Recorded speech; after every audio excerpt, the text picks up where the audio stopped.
어렸을 때 시편 23편을 외워놨더니 자꾸 옛날 버전이 자꾸 튀어나와요. 뭐 거하리로다 뭐 이렇게 나오니까 조금 헷갈리긴 한데, 오늘 시편 23편 말씀 강해를 마무리 짓습니다. 우리가 사는 시대를 불확실성의 시대라고 이야기를 합니다. 모든 것이 빠르게 변합니다. 고정된 게 없습니다. 10년 전에는 상상도 못했던 일들이 오늘 일상이 되어버렸습니다. 그러다 보니까 많은 사람들이 내일을 두려워합니다. 내일 어떤 일이 벌어질지, 미래가 어떻게 될지, 우리의 경제 전망은 예측하기가 어렵습니다. 우리의 건강도 예측하기가 어렵습니다. 우리가 맺고 있는 인간관계도 언제 변할지 모릅니다. 어떤 분이 이런 말씀을 하시더라고요. 목사님, 제가 젊었을 때는 오늘을 사는 게 힘들었는데 이제 나이가 들어서는 내일이 두렵습니다.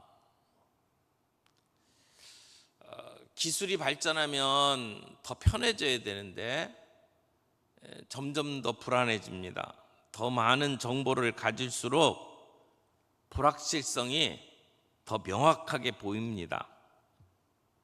그런데 오늘 이 다윗의 시에서는 우리에게 이렇게 말합니다. 내 평생의 선하심과 인자하심이 반드시 나를 따르리니 내가 여호와의 집에 영원히 거하리로다. 영원히 거하리로다. 영원히 살리로다. 아멘. 여기 반드시 나를 따르리니 막연한 얘기가 아닙니다. 내 마음속에 이랬으면 좋겠다라고 하는 소망이 아닙니다. 철저한 신뢰입니다. 그래서 다윗은 불안하지 않습니다. 미래에 대해서 긍정적이고 낙관적인 노래를 부르고 있습니다. 왜 그럴까요? 지금 이 시편을 통해서 우리가 분명하게 알 수 있는 것은 하나님께서 우리의 미래에 분명한 해답을 주신다는 겁니다. 자, 오늘 본문 말씀 좀 중요한 단어들을 좀 살펴보면서 함께 정리를 했으면 좋겠습니다. 첫 번째는 하나님의 선하심이 나를 따른다, 이렇게 이야기를 하죠. 하나님의 선하심이 나를 따른다. 여러분, 우리가 미래를 두려워하는 이유는 우리가 우리 인생을 스스로 컨트롤할 수 없다라고 하는 사실 때문입니다. 그런데 다윗은 하나님의 선하심이 나를 따라온대요. 나를 이렇게 지켜보는 정도가 아니고 나와 함께 계속해서 간다는 이야기입니다. 하나님의 선하심, 하나님의 선하심이 언제? 내 평생에.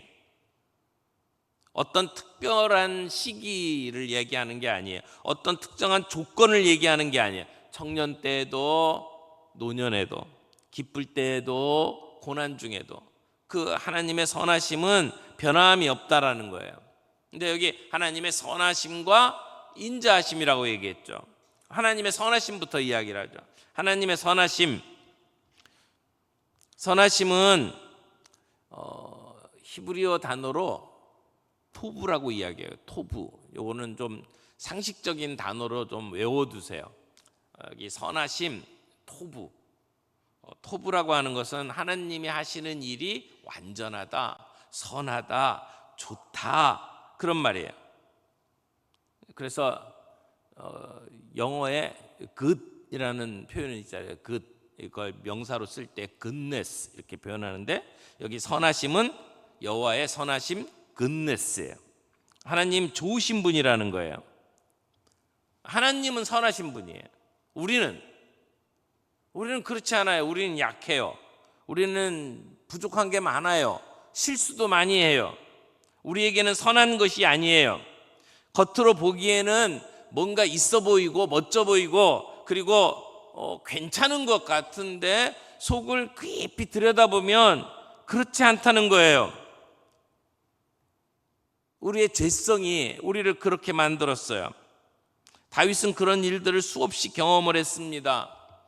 인생을 살아오면서 자기가 가까운 사람들을 통해서 상처받고 힘들었던 경험들을 갖고 있잖아요.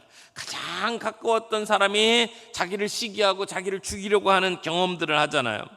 그러니까 그게 우리의 인생의 모습이란 말이에요. 가만히 내 삶 속을 들여다보면 내 속에 사울이 있고 내 속에 압살롬이 있다는 얘기예요.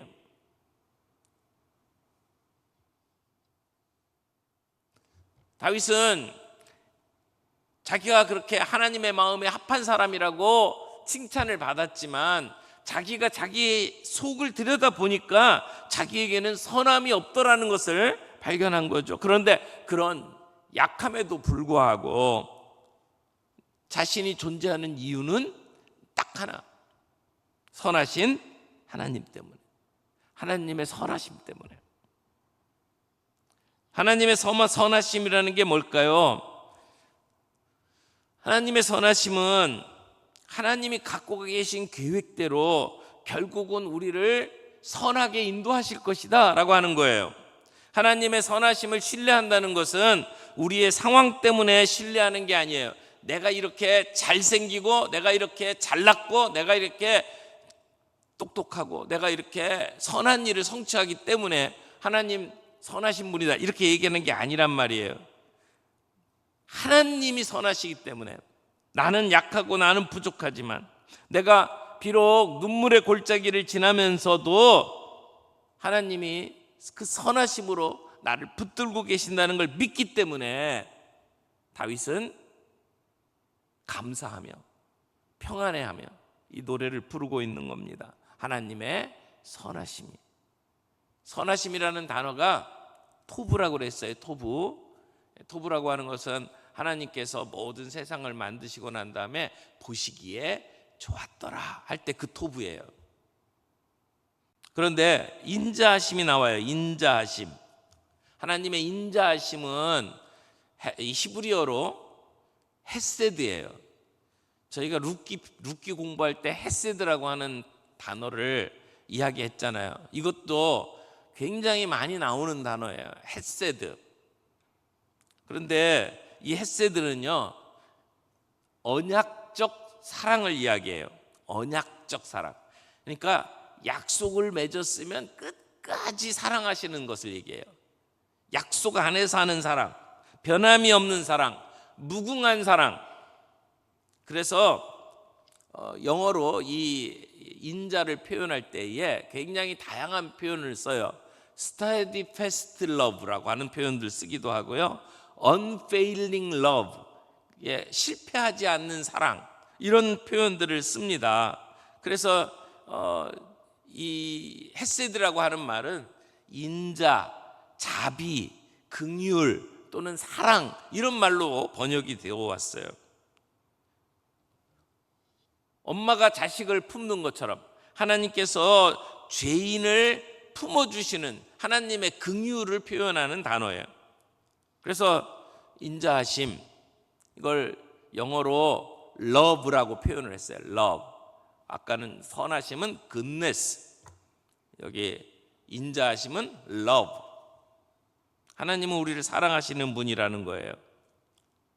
우리가 인자라고 하면 나이 많으신 할아버지가 인자하시다 이런 표현들을 쓰잖아요. 손자들을 대할 때에 아이들이 뭐 어떻게 됐든지 간에 다 품어주는 그러한 모습을 인자하다, 그렇게 표현들을 하는데 그런 표현하고는 다른 표현이에요. 여기서 말하는 인자는 하나님의 끝없는 사랑, 하나님의 끝없는 사랑.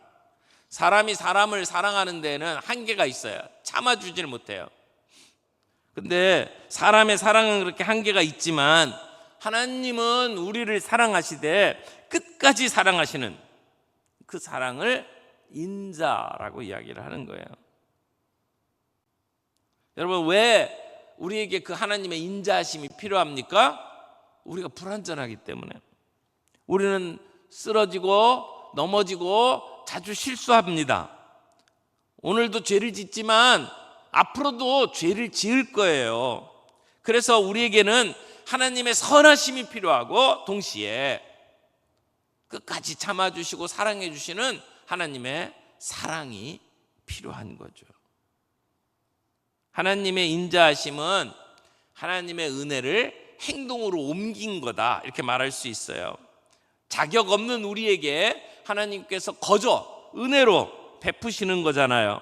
그래서 우리가 행한 대로 갚지 않으시고 우리가 하나님 앞에 어떤 존재인지에 따라 우리를 판단하는 게 아니라 우리가 지을 죄까지도 하나님께서 다 떠안으시고 그 형벌을 감당해 주셨잖아요. 그래서 예수님을 보내주셔서 우리의 죄의 문제를 해결해 주셨잖아요. 하나님이 우리를 어떻게 사랑하시는지 이 헤세드의 사랑을 제대로 이해하면 우리는 두려워하지 않습니다. 왜냐하면 하나님이 우리가 행한 대로 갚아주시지 않는 분이라는 것을 이해하기 때문입니다. 그래서 우리가 조금 잘못하면 하나님이 우리에게 보복하실까 봐 두려워하는 그런 하나님이 아니란 말이에요. 내가 새벽 기도에 매일 나오다가 하루 빠졌다, 너 하루 빠졌냐? 오늘 타이어 빵꾸 낸다, 이런 하나님이 아니란 말이에요.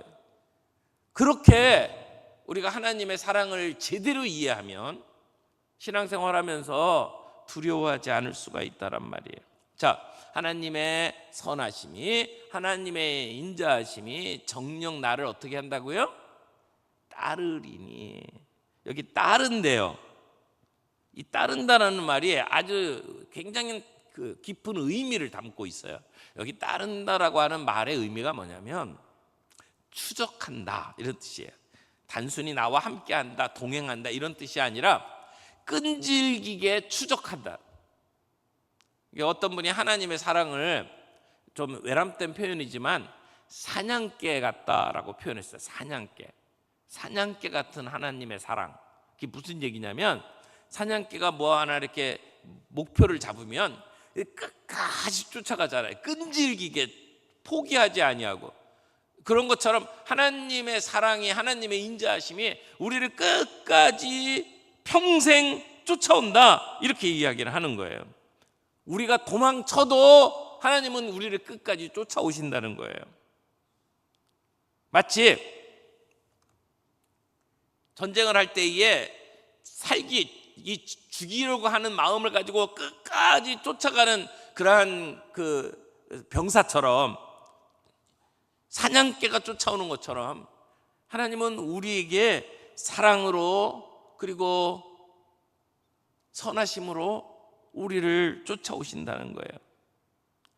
지금까지 다윗은 자기를 쫓아오는 사람들이 있었잖아요. 사울이 보낸 군사들, 자기를 죽이려고 그 동굴 속에 숨었는데도 끝까지 쫓아오는 그러한 사람들 때문에 힘들었잖아요. 근데 그 똑같은 단어를 가지고 다윗은 그렇게 고백을 하는 거예요. 그 원수들이 나를 쫓아오는 것 대신에 하나님의 선하심이, 하나님의 인자하심이 나를 쫓아온다고 고백을 하는 거예요.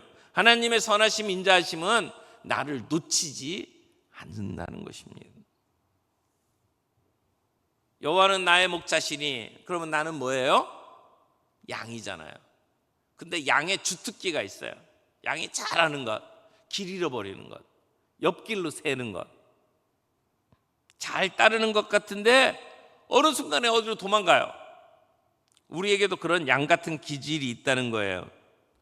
우리가 좋을 때, 은혜가 충만할 때는 잘 따라오는 것 같은데 아차 하는 순간에 세상 방법을 따라갑니다. 옆길로 셉니다. 우리에게는 탕자의 기질이 있단 말이에요. 그래서 그렇게 곁길로 새고 딴 데로 빠지는 우리를 하나님은 끝까지 쫓아오신다. 우리가 죄를 지을 때에도, 우리가 세상 좋아서 세상 방식으로 살아갈 때에도 하나님은 끝까지 우리를 추적해 오셔서 우리에게 그 약속하신 사랑을 베풀어 주시는 분이다 라고 이야기를 하는 거예요. 왜 하나님은 그렇게 나를 쫓아다닐까요? 왜 하나님은 나를 그렇게 추적하실까요? 나를 사랑하시기 때문에. 나를 포기하지 않습니다. 사랑은 포기하지 않습니다. 여러분, 누가 나를 더 사랑하는지 어떻게 하면 확인할 수 있을까요? 끝까지 가는 사람이에요. 우리 여호와 하나님의 끝까지 끈질긴 추적, 사랑, 포기하지 않는 사랑. 우리의 인생은 나에게 달려 있는 게 아니에요. 내 인생을 끝까지 포기하지 않으시는 하나님께 달려 있습니다.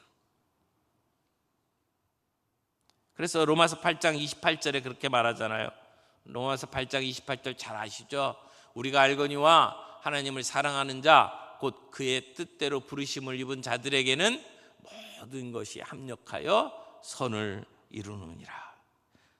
때때로 우리의 실수, 우리가 하나님을 반역하고 떠나간 것, 내가 정말 게을러서 하지 못한 것, 하나님은 그 모든 것들을 다 모아서 선하게 만들어 주신다, 그런 얘기입니다. 그래서 오늘 우리가 이 새벽에 그렇게 고백할 수 있으면 좋겠어요. 하나님의 선하심과 인자하심이 끝까지 포기하지 않냐고 나를 쫓아온다, 나를 추적하고 있다. 그런데 여기 반드시라는 말과 평생이라는 말을 쓰고 있잖아요. 내 평생의 선하심과 인자하심이 반드시 나를 따르니. 강조예요. 굉장히 강조한 말이에요. 반드시 평생에 어떤 일이 있어도 하나님의 선하심과 인자하심이 나를 따른다. 하나님의 강한 의지가 이 글 속에 담겨져 있어요. 그걸 다윗은 평생에 그렇게 경험해 왔어요. 그렇게 해서 그의 경험을 가지고 지금 고백을 하는 거예요. 집안에서 인정받지 못하던 막내로 지낼 때, 주목받지 못하던 아이로 자랐지만 하나님은 그를 왕으로 세우셨어요. 물맷돌 하나로 골리앗을 쳐부신 영웅이었지만 장인어른의 시기, 질투로 목숨이 늘 위태로워서 도망다녀야만 했던 다윗의 삶이었어요. 그가 죽음의 골짜기에 저 깊은 동굴 속에 숨어 있을 때에도 하나님의 사랑은 반드시 평생 그를 추적하셨단 말이에요. 그가 죄를 짓고 침상에 눈물로 회개할 그때에도 하나님은 다윗을 끝까지 추적하셨습니다. 아들의 배신으로 신발도 못 신고 도망가야 했던 그런 힘든 삶을 살아왔던 다윗에게도 하나님은 사랑과 인자하심으로 그를 끝까지 추적하셨단 말이에요. 내 평생의 모든 날 동안 하나님의 선하심과 인자하심이 반드시 나를 따르리니, 정녕 나를 따르리니. 사랑하는 성도 여러분, 우리는 미래를 두려워합니다. 그런데요, 그런 우리의 미래 속에서도 우리가 마음을 내려놓고 오늘도 확신을 가지고 평안하게 우리에게 주어진 삶을 살아갈 수 있는 것은 하나님이 사랑하심과 그 인자하심으로, 선하심으로 우리의 평생을 책임져 주신다라고 하는 걸 믿기 때문입니다. 그리고 나서 다윗이 이렇게 고백하죠. 내가 여호와의 집에 영원히 거하리로다. 여기 내가 1인칭 단수잖아요. 내가 결단하는 거예요. 내가 여호와의 집에 영원히 살리로다. 여기 살리로다. 내가 거기로 돌아가겠다, 그런 말이에요. 그러면 여기 여호와의 집이 어디예요? 내가 사는 곳이에요. 궁극적인 내 인생의 목적지. 하나님의 인도하심은 내가 오늘 살아가는 삶 속에서 어려운 것 피하게 하시는 정도가 아니에요. 우리를 결국 하나님의 집, 하나님의 임재하심으로 이끄신다라고 하는 말씀이죠. 우리는 미래를 준비하면서 살지 않습니까? 미래를 준비하기 위해서 열심히 공부해요. 그래야지 대학을 가고, 그래야지 좋은 직장 가지고 편하게 살 수 있다. 그래서 열심히 공부해라. 그래서 공부합니다. 잠 못 자고 공부해요. 얼마나 신경질 나는 일입니까? 근데 그걸 참아내면서 하잖아요. 왜? 미래를 준비하기 위해서. 사람들은 미래를 준비하기 위해서 보험에 가입합니다. 연금을 설계합니다. 건강을 챙깁니다. 그런데 정작 중요한 미래가 있습니다. 그게 뭘까요? 그 영원입니다. 영원한 삶. 이 땅에서의 삶 넘어서의 삶. 우리의 이 땅에서의 삶은 잠시예요. 우리가 살아가는 삶이 70세, 80세, 뭐 많으면 100세까지 사는데 그 100세는 영혼에 비하면 점도 안 돼요. 아무것도 아니에요. 짧은 시간이에요. 여러분, 나이가 많이 들면 들수록 내 인생이 훅 지나갔다고 이야기를 합니다. 그렇잖아요. 그런데 미래를 준비했습니까? 그 영원한 삶을 준비했습니까? 다윗은 내가 여호와의 집에 영원히 살리로다 라고 고백을 합니다. 영원히 살겠대요. 다윗은 죽음 너머의 삶에 대한 분명한 확신을 가지고 있었습니다. 왜요? 주님의 약속을 믿었기 때문에. 오늘 우리가 살아가는 삶에서 우리는 죽음과 직면해야 돼요. 나하고는 관계가 없겠지 그렇게 생각하면 안 돼요. 언제 죽음이 우리에게 찾아올지 몰라요. 지난주에 최용호 장로님 장례식에 가신다고 그러더라고요. 그래서 누구 장례식인데요? 그랬더니 같이 자전거 타시던 분이 돌아가셨대요. 그렇게 건강하고 자전거 잘 타시는 분인데 뭐 건강에 자신 있는 분이었대요. 근데 자전거 타고 식사하고 난 다음에 식당 계단에서 어떻게 잘못해가지고 이렇게 넘어지셨는데 바로 세상을 떠나셨대요. 언제 어떻게 갈지 몰라요. 근데 우리가 그 죽음을 직면하고 죽음을 준비하기 전까지 우리는 진짜 인생을 사는 법을 제대로 아는 게 아니에요. 죽음을 직면할 때, 그래서 영원한 삶을 준비할 때, 그때 그게 진짜 제대로 산 인생이라고 말할 수 있겠죠. 천국은 막연한 희망이 아니에요. 하나님께서 실제로 우리를 위해서 마련해 놓으신 장소입니다. 거기 눈물도 없고 아픔도 없고 이별도 없고 두려움도 없는 곳이에요. 오직 예수님을 사랑하는 사람들을 위한 나라예요. 집이에요. 거기에 하나님께서 우리를 위해서 우리의 처소를 마련해 놓으셨다고 이야기를 했어요. 처소라는 말이 영어 성경에 보니까 There are many mansions 이렇게 표현했더라고요. 맨션. 우리 이렇게 연립주택 짓고 거기다가 무슨 맨션 이렇게 이름 붙인 데 많은데요. 맨션은요 궁궐 같은 집을 얘기해요. There are many mansions. 거기에 하나님이 우리를 위해서 그런 궁궐을 준비해 놓으셨다. 그것이 천국이래요. 여기 다윗은 하나님이 나를 위해서 만들어 놓으신 그 여호와의 집에 내가 영원히 살리로다. 그렇게 고백을 하는 겁니다. 사랑하는 성도 여러분, 오늘 이 말씀이 내 것이 되기를 바랍니다. 내가 내 평생 살아온 이 땅에서의 삶을 언젠가 마감할 때 주님이 우리를 마련해 놓으신 그 하나님의 천국에 우리의 집, 그곳으로 우리를 인도하실 겁니다. 그곳에서 우리 하나님과 더불어 영원히 살 겁니다. 천국이 어디입니까? 뭐 금, 은 뭐 이런 걸로 지어놓은 성이라기보다는 사실은 우리를 사랑하시는 하나님과 함께하는 것, 예수님과 함께 사는 것, 그것이 사실은 천국의 핵심입니다. 주님을 늘 만나며 해와 같이 빛나는 삶을 살 수 있는 것, 그것이 천국이에요. 천국, 우리는 이 땅에서 그 천국을 땡겨가지고 누리면서 살고 있어요. 맛보면서 사는 거죠. 진짜 천국이 있어요. 내가 여호와의 집에 영원히 살리로다. 그 천국을 바라보면서 오늘 이 땅에서의 삶을 믿음을 가지고 신실하게 살아갈 수 있기를 바랍니다. 우리 말씀을 마무리하죠.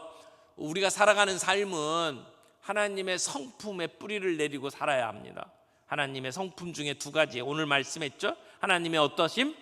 하나님의 선하심, 하나님의 인자하심. 하나님의 goodness, 하나님의 love.